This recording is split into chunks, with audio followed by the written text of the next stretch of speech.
Hey everybody, and welcome to our Project Record Book Workshop.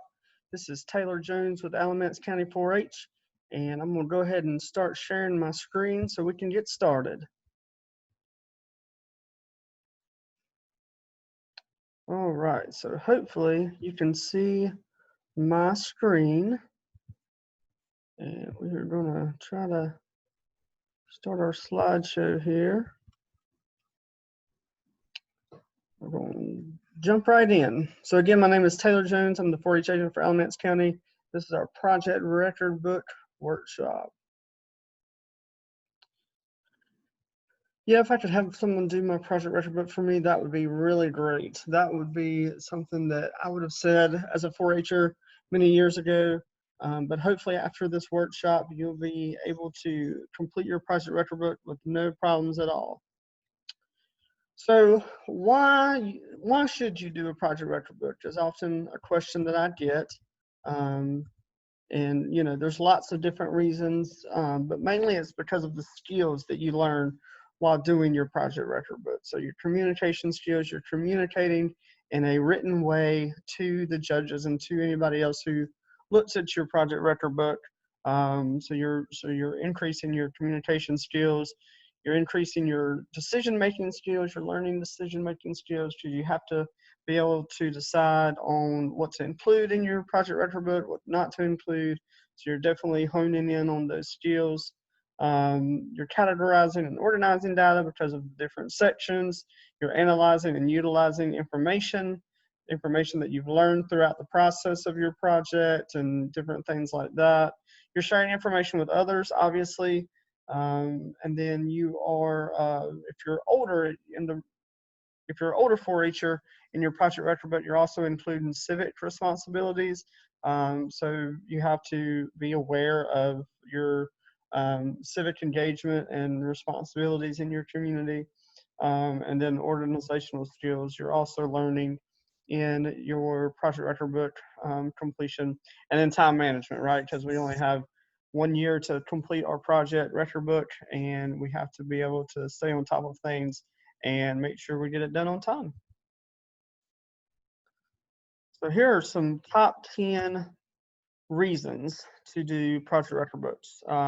So first of all, you're reflecting on all of the cool things that you've done throughout the year. So whether it's a electric project or a animal science project or whatever it may be, you get to write all the cool things down that you've done and learned throughout the year. It's also an easy and fun way to earn 4-H scholarship money. So depending on what county you're in and how that works with your 4-H agent, you can actually earn like 4-H Clover Cash in Alamance County. But I know there's other things to earn in other counties as well. Project record books are also a great resource to help you fill out college applications, job applications, and resumes. I've had tons of my 4-H'ers, former 4-H'ers that have aged out, have told me that, you know, they went back through their project record books and was able to sort of keep track of all the things that they did throughout their 4-H career, and it really helped them to add some of those things and some of those skills to applications and resumes that they've completed. It also gives you a sense of accomplishment, so it's sort of like a closing the chapter on your project. When you complete your project record book, you get to, you know, sort of have a completed, you know, work that allows you to really feel like you've accomplished something, and you can go back and read, you know, later on, especially when you're graduating out of 4-H. And then, of course, it helps improve your writing and your record keeping skills, because you have to keep up with all those good things in order to make sure that your project record book is complete, and it's full of all the information that you need in your project record book.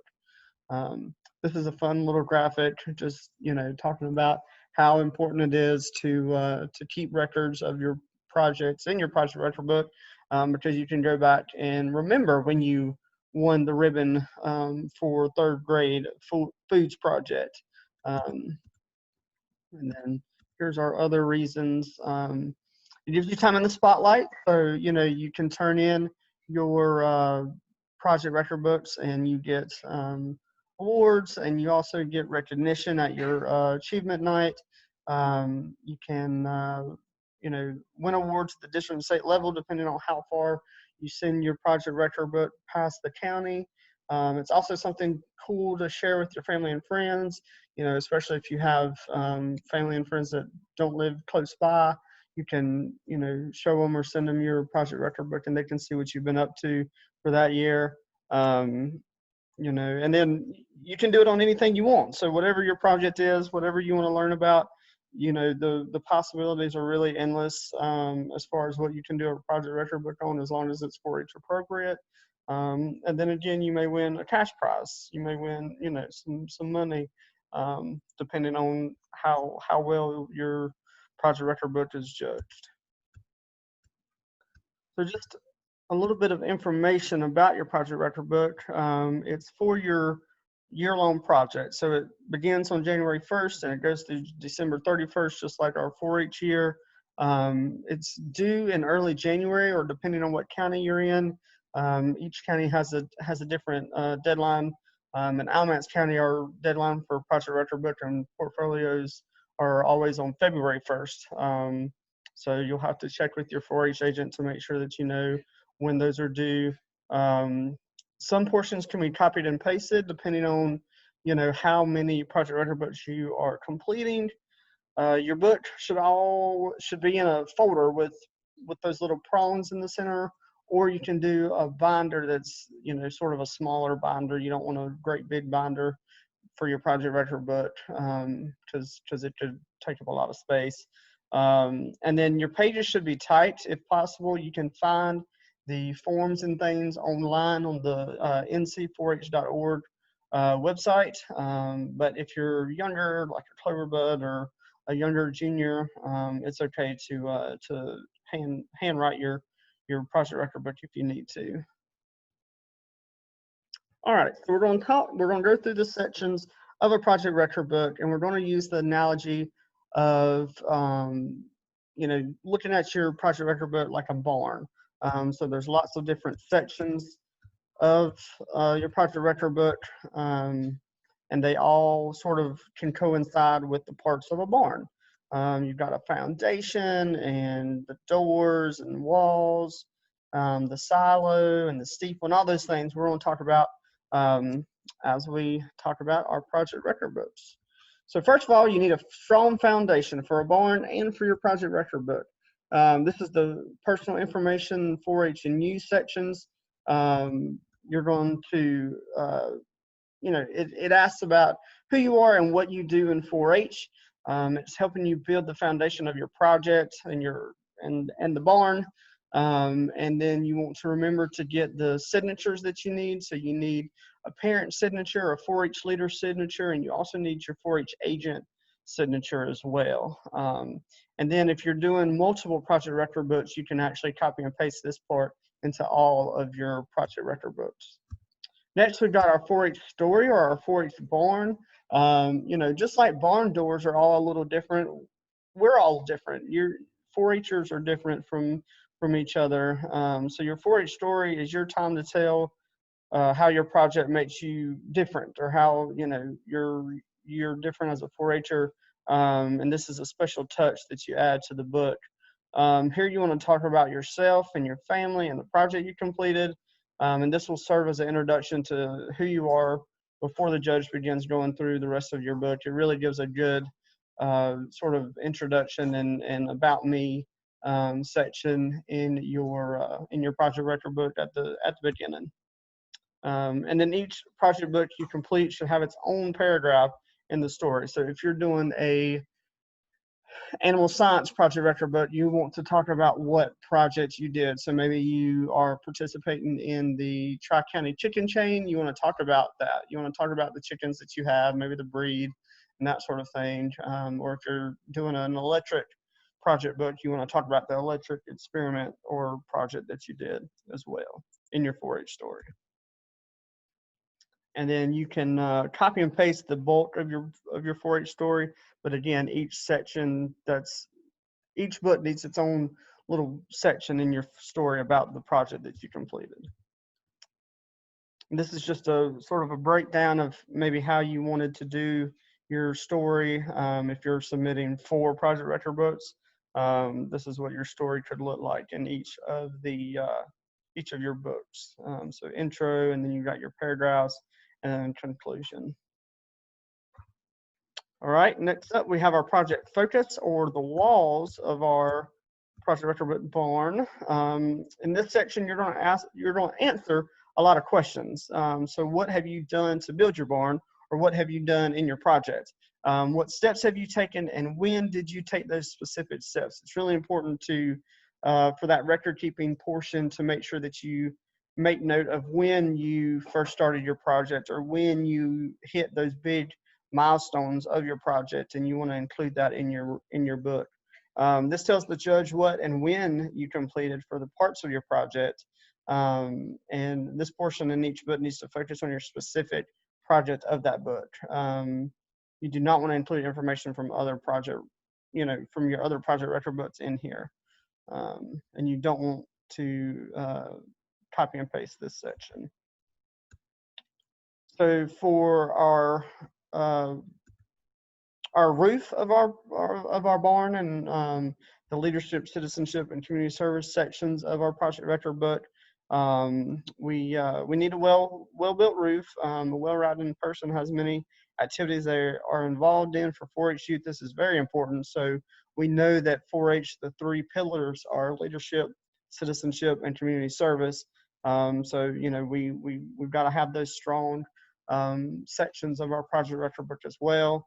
You should include the experiences that you had in these 3 sections in 4-H, as well as other things that you participated in.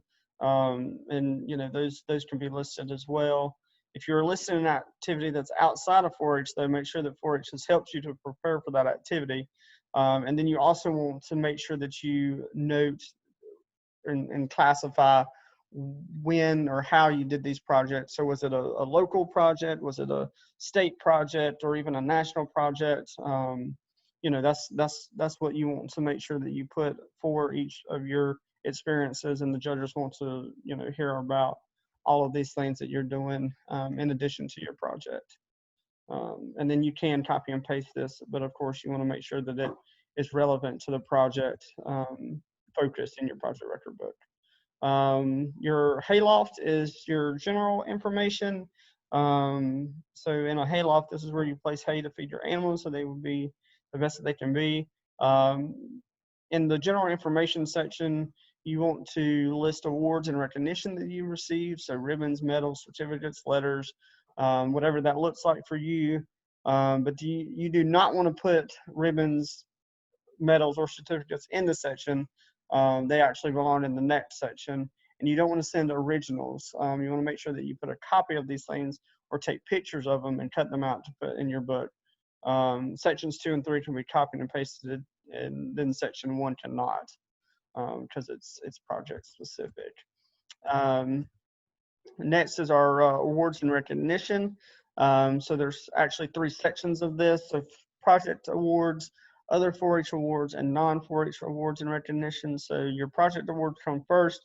Anything that you've accomplished in the last year that have had an influence on your ability to complete your book. So for this example, it says, for a beef cattle book, you might have won 3rd place at the North Carolina State Fair in the livestock show.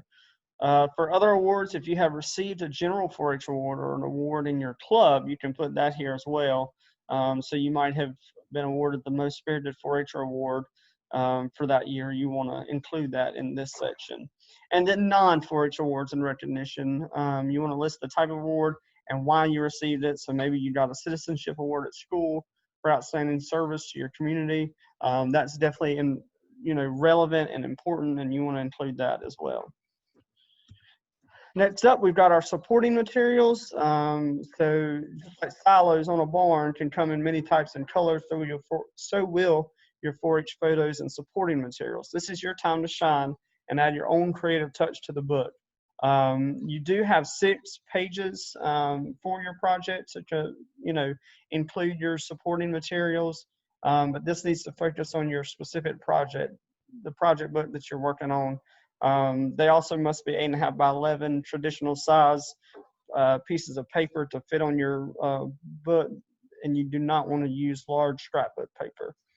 Each photo that you include, and I hope you include lots of photos, each photo needs to have a caption. You can use photos, news clippings, letters, certificates, poems, stories, drawings, all that kind of stuff. And you can include other projects or fun things you've done as well. But focus your supporting materials on your actual project. And again, you don't want to copy this because it's specific to your project. Then we have a special steeple. So sometimes there are steeples on top of barns and weather vanes and that sort of thing. And this is sort of like planning for your next year, the planning for your next year section. You want to always be planning and increasing your knowledge. And we want to see that in your project record book as well. In this section, you will be planning your upcoming year. You want to set goals and how you achieve them and when you're going to achieve them. So there's the three goals. So goals for this project, goals for other projects that you have, and then personal goals as well. The last two you can are optional. But judges want to see that you're planning for the next year in the future to continue this project as well as creating a portfolio after 3 years. And this is your topic specific, so you don't want to copy and paste it. So then at the end, we have our strong, well-built barn and our strong, well-built project record book.